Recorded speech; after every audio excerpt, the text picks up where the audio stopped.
শাফিআনা মুহাম্মদ কারবাবারি কারবাবারি কারবা ঘরই কারবা কি যখনি সলিয়ার যাইবে আমাদের এই প্রাণ পাখি আল্লাহুম্মা সাল্লি আলা সাইয়্যিদিনা মাওলানা মুহাম্মদ ওয়া আলা আলি সাইয়্যিদিনা শাফিআনা মুহাম্মদ লা ইলাহা ইল্লাল্লাহ লা ইলাহা ইল্লাল্লাহ লা ইলাহা ইল্লাল্লাহ লা ইলাহা ইল্লাল্লাহ সাদ্দাত জান্নাত বানাইলো হায়রে সাদ্দাত জান্নাত বানাইলো হায়রে সাদ্দাত জান্নাত বানাইলো হায়রে একটি কদম রাখার আগে হায়রে একটি কদম রাখার আগে আজরাইল ধারায় পাঠাইলা লা ইলাহা ইল্লাল্লাহ লা ইলাহা ইল্লাল্লাহ আল্লাহ আল্লাহ আল্লাহ আল্লাহ আল্লাহ আল্লাহ আল্লাহ আল্লাহ আল্লাহ আল্লাহ আল্লাহ আল্লাহ আল্লাহ আল্লাহ আরে প্রাণ ভরিয়া ডাক রে বান্দা প্রাণ ভরিয়া ডাক রে বান্দা হরে প্রাণ ভরিয়া ডাকলে রে বান্দা তোর গুনাহ করব মাফ আল্লাহ আল্লাহ জিকির কর রে বান্দা তোমার গুনাহ করব মাফ আল্লাহ আল্লাহ আল্লাহ আল্লাহ লা ইলাহা ইল্লাল্লাহু মুহাম্মাদুর রাসূলুল্লাহ।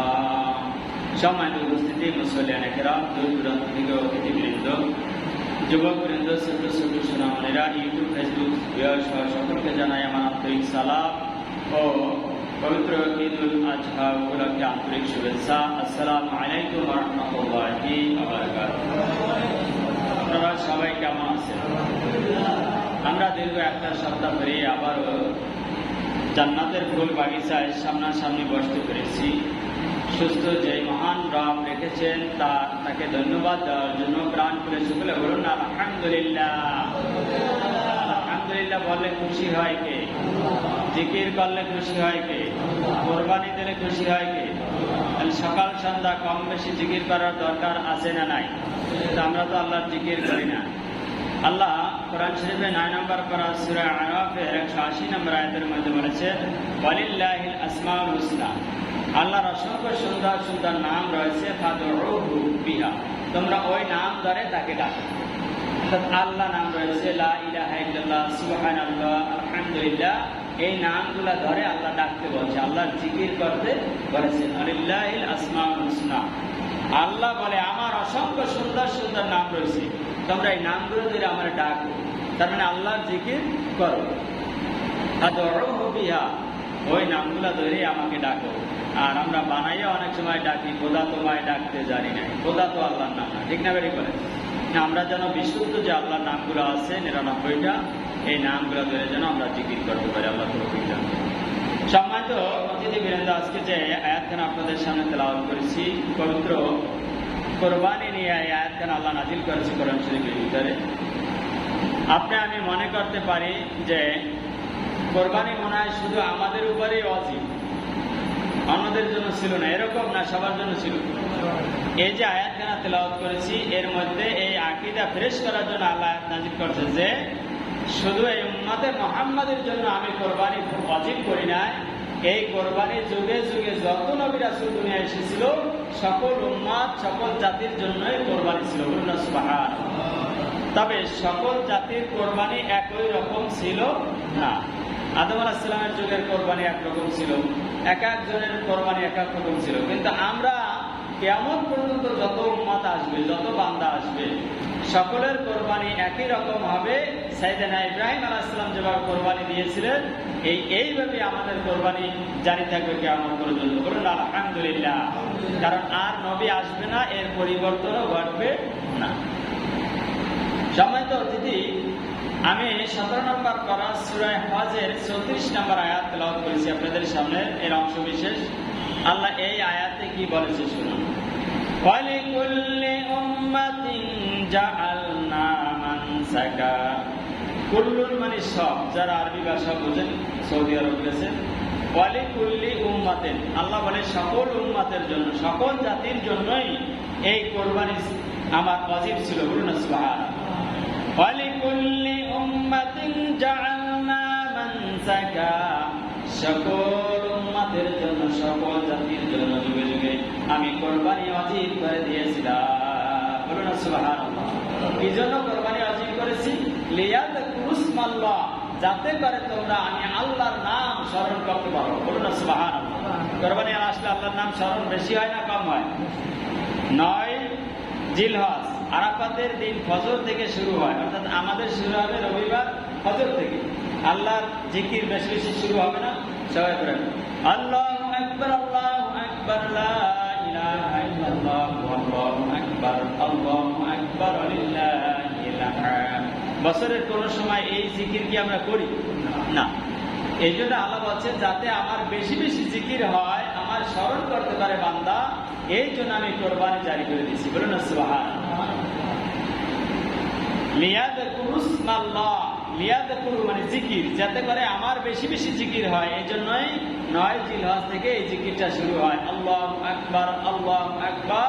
যারা পারে না পড়েন আল্লাহু আকবার, আল্লাহু আকবার, লা ইলাহা ইল্লাল্লাহ, আল্লাহু আকবার, আল্লাহু আকবার, ওয়ালিল্লাহিল হামদ। এই জিকিরটা আমরা করব ফরজ নামাজের পর। কিসের নামাজের পর? কথা কন, ফরজ নামাজের পর। তাহলে ফজর থেকে আপনারা সহি শুদ্ধভাবে একটা মত বুঝিয়ে দিই। অর্থাৎ প্রতি বছর যেই দিনে আমাদের কোরবানি হয়, ওই দিনের আগের দিন ফজর থেকে শুরু হয়। কোন দিন? ওই দিনের আগের দিন ফজর থেকে, ওইটাই আরাফাতের।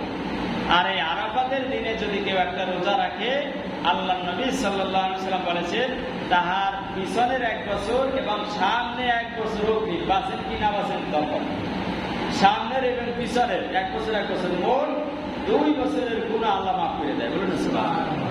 9 জিলহজ আরাফাতের দিন, অর্থাৎ আমাদের যেদিন কোরবানি তার আগের দিন, এই দিন যদি কেউ একটা কোরবানি একটা রোজা রাখে, নফল রোজা, আল্লাহ নবী জিলহজ মাসে বেশি বেশি রোজা রাখতেন, জিকির করতেন, দান সদকা করতেন।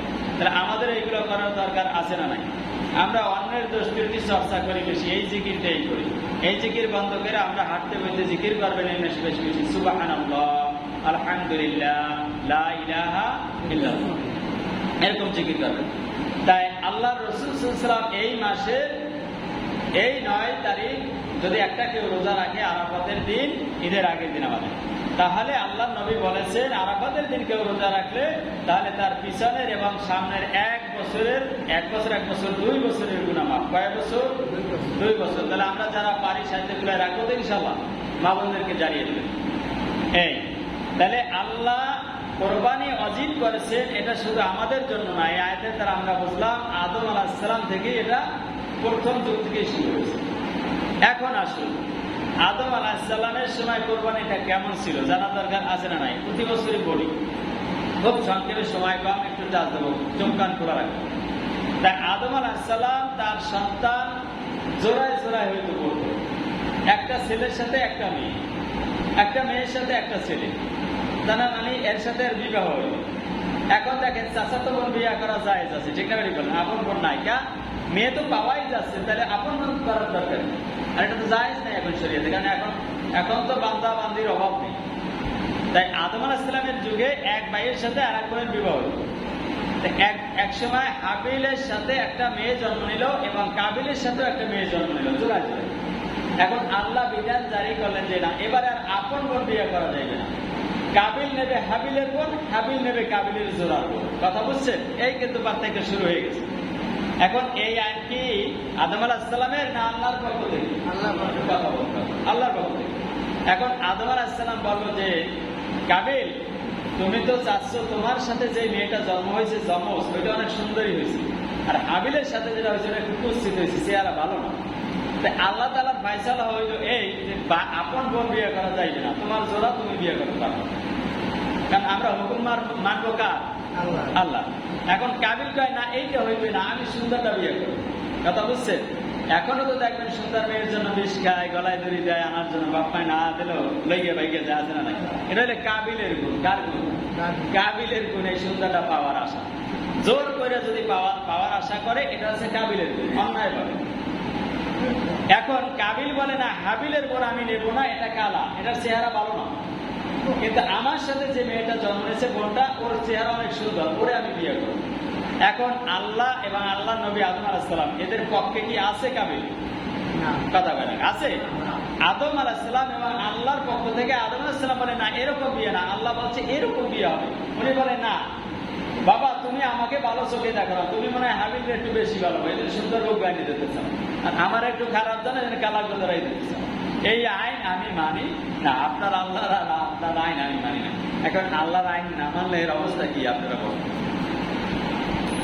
এখন এই কথাটা আল্লাহ কোরআন শরীফে জানিয়ে দিয়েছেন সূরা মায়েদার 27 নম্বর আয়াত, সকালে আমি পড়েছি আসার আগেও, যে আল্লাহ এই আয়াতে বলেছেন যে রসুলকে জানিয়ে দিয়েছেন, রসুল আপনি সাহাবীদের মাঝে বলেন, উম্মতের মাঝে আপনি বক্তব্য দেন যে আদম আলাইহিস সালামের ছেলে হাবিল আর কাবিলের ঘটনা একটু বলেন, তাহলে তারা বুঝতে পারবে যে কোরবানি কাকে বলে, কোরবানি কেমনে দিতে হবে।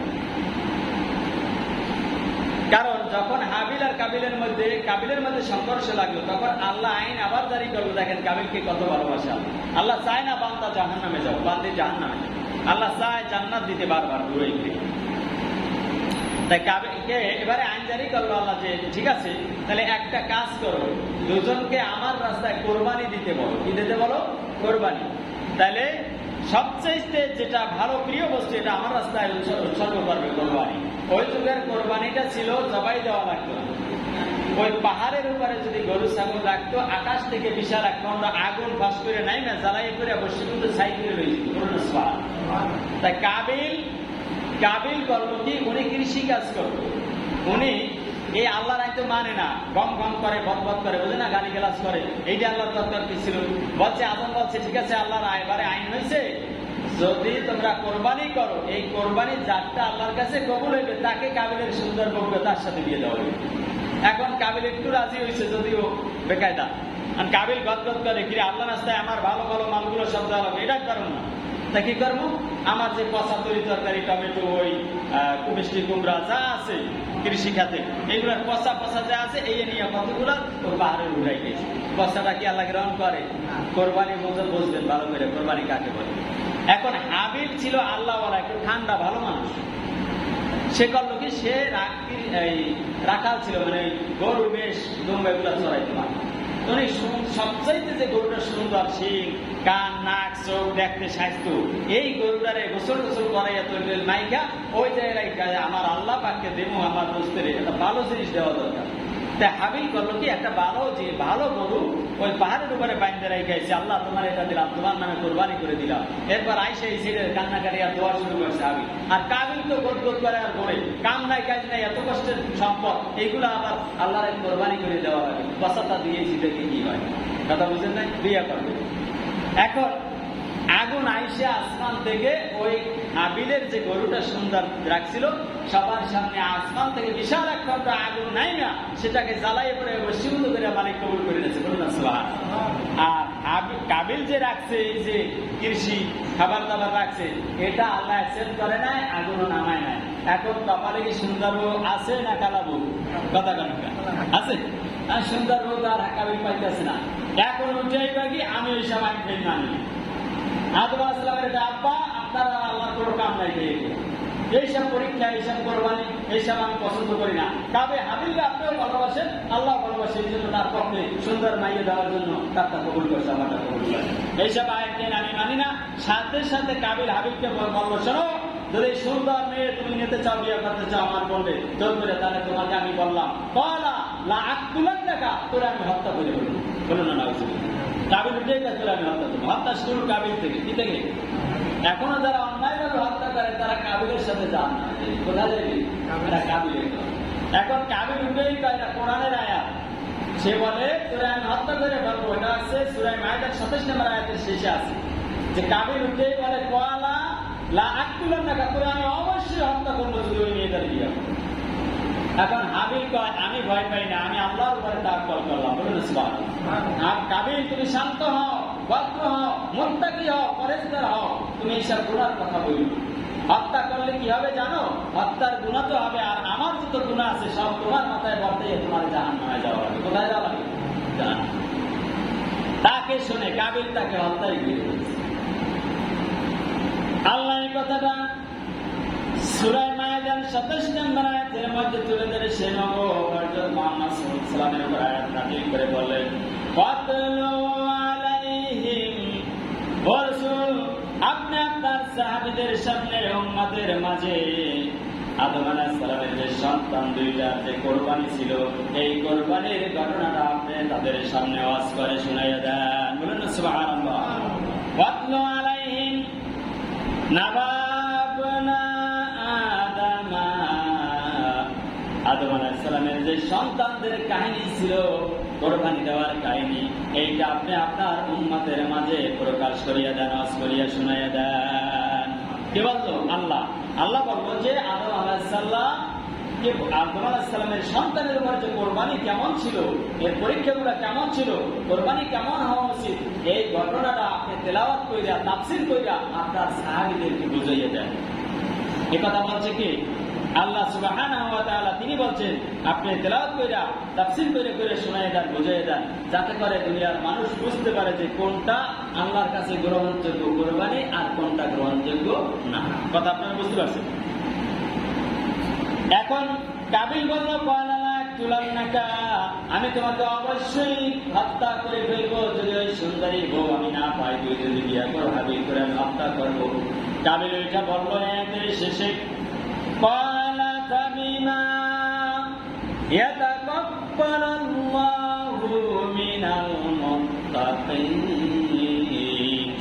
কাবিল তুমি শান্ত হও, মনে রাখবা তোমার ওই যে কোরবানি কেন আল্লাহ কবুল করে না তুমি কি জানো? তোমার কোরবানি কবুল হইতে হলে মিনাল মুত্তাকিন, মুত্তাকি হতে হবে, মুত্তাকিদের কোরবানি আমার আল্লাহ কবুল করে। তুমি মুত্তাকি হইতে পারো না, তুমি আল্লাহকে ভয় করো না, তুমি নিজের ইচ্ছা মতো চলো, তুমি মানুষকে হত্যা করতে চাও। কাবিল তুমি শান্ত হও, মনে রাখবা তোমার কোরবানি এই জন্য আল্লাহ কবুল করে না, তুমি মুত্তাকি হইতে পারো। তা আমরা যদি কোরবানি আমাদের আদায় করতে চাই, কবুল করাতে চাই, আমাদের মুত্তাকি হওয়া লাগবে। কি হওয়া লাগবে? মুত্তাকি বুঝেন, যারা আল্লাহ যেটা নিষেধ আছে এইগুলা মানে এইগুলা থেকে দূরে থাকে, আল্লাহ যত হারাম বিধিবিধান আছে এইগুলা করে, আর যেটা আল্লাহ করতে আদেশ করেছে এইগুলো যারা করে প্রাণ করে তাকওয়ার সাথে, এটাকে বলা হয় মুত্তাকি। কিন্তু আমরা আল্লাহর হুকুম মানছি কয়জন? মনে রাখবেন, একাকী কোরবানি দিলে তো কোনো কথাই নাই, নিয়ত বিশুদ্ধ রাখা সহজ। কিন্তু যদি আমরা 7 ভাগে 5 ভাগে 3 ভাগে কোরবানি দিতে যাই, তাহলে কমপক্ষে 3টা শর্ত মানা লাগবে। কয়টা? 3টা শর্ত মানা লাগবে। 1 নম্বরে বিশুদ্ধ নিয়ত লাগবে 7 জন, 5 জন, 6 জন, 7 জন। ইন্নামাল আমালু বিন্নিয়াত, বুখারীর হাদিস, যে বিশুদ্ধ নিয়ত 1 নম্বরে লাগবে কি? বিশুদ্ধ নিয়ত। নিয়তের মধ্যে কোনো ভেজাল থাকতে পারবে না। যে নিয়ত হলো জামাই আসবে খাওয়াবো অনেকে দিয়ে, মেয়েরা আসবে, ছোট ছেলেটা কান্না করবে না, এই জন্য কোরবানি দেওয়া যাইবে। খাইয়া পইরা ভালো থাইকা কোরবানি দেওয়ার যোগ্যতা থাকলে তার উপরে কোরবানি দেওয়া। এখন 1 নম্বর হলো বিশুদ্ধ নিয়ত থাকতে হবে। 2 নম্বরে হালাল টাকা দিয়ে কোরবানি দেওয়া লাগবে। কি টাকা?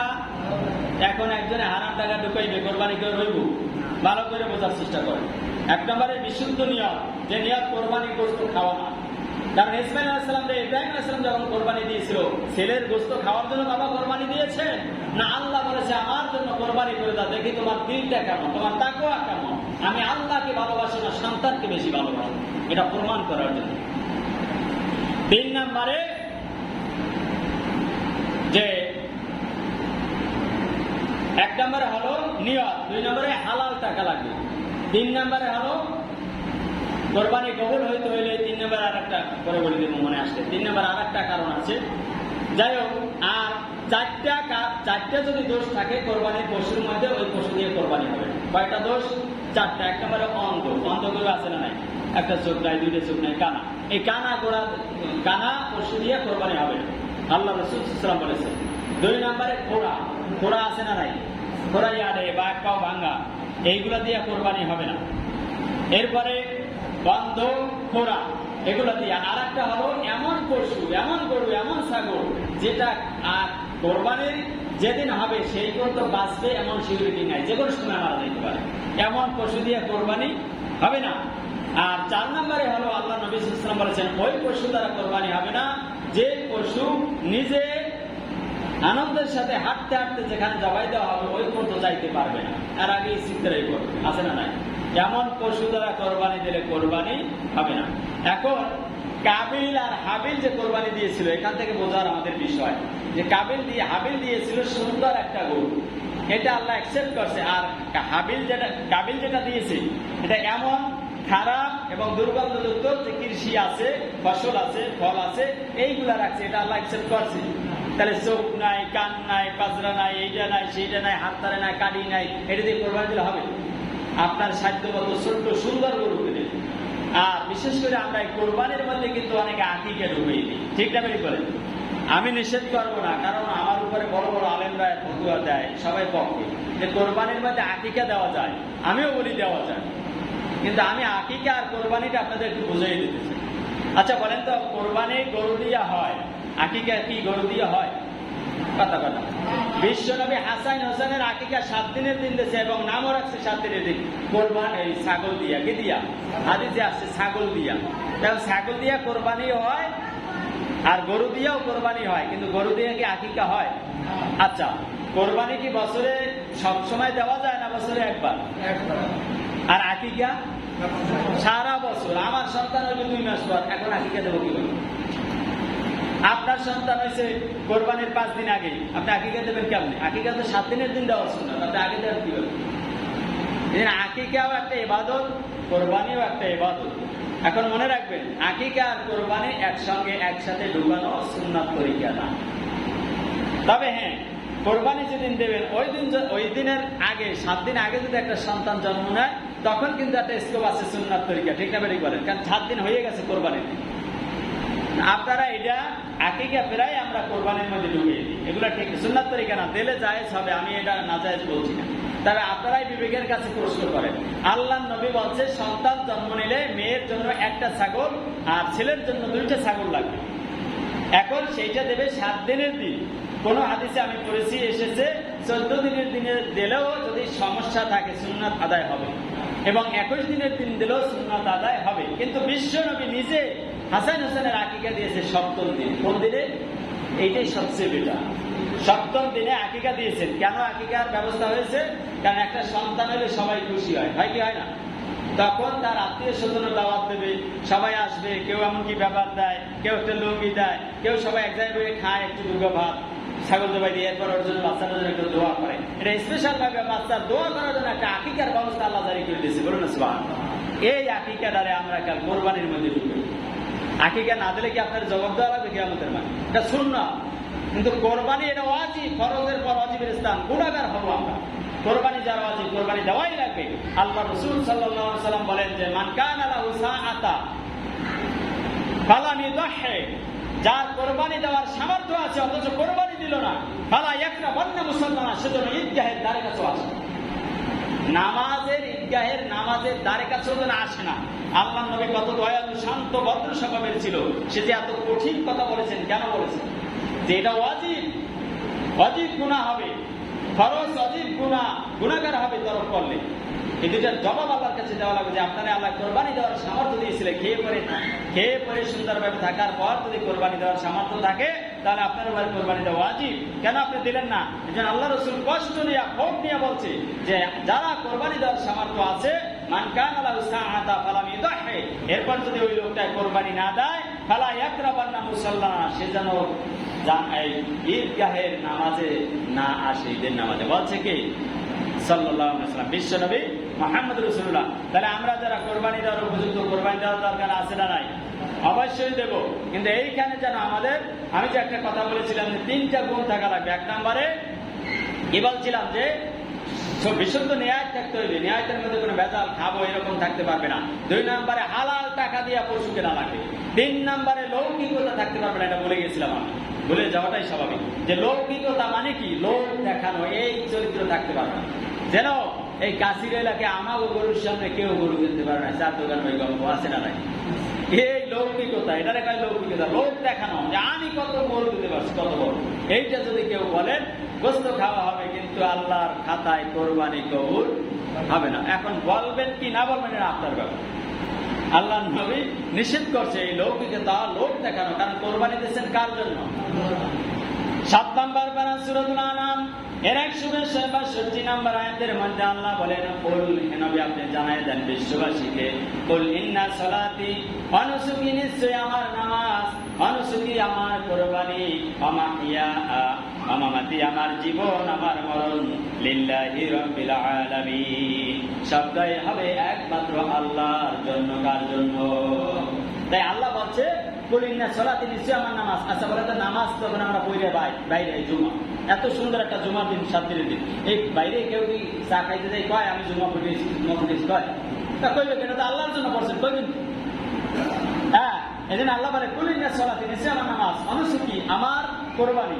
তাহলে কোরবানি দিয়াও পাওয়া যাবে? তাহলে কয় যে আমি কোরবানি দিয়েছি, সবাই খালি করবেন আমি এবার কোরবানি দিয়েছি, হ্যাঁ আমি এবছর 1 লাখ টাকা একটা কোরবানি দিয়েছি, পাওয়া যাবে? এই জন্য আল্লাহ বলছে না, এটা বলা যাবে না। কুল ইন্না সলাতি, রাসূল আপনি জানাই দেন, বলা যাবে না। নামাজ, কোরবানি, হায়াত, মরণ সব হবে কার জন্য? আল্লাহর জন্য। হলে আল্লাহ বলবে, তুমি বলার দিয়ে নেই।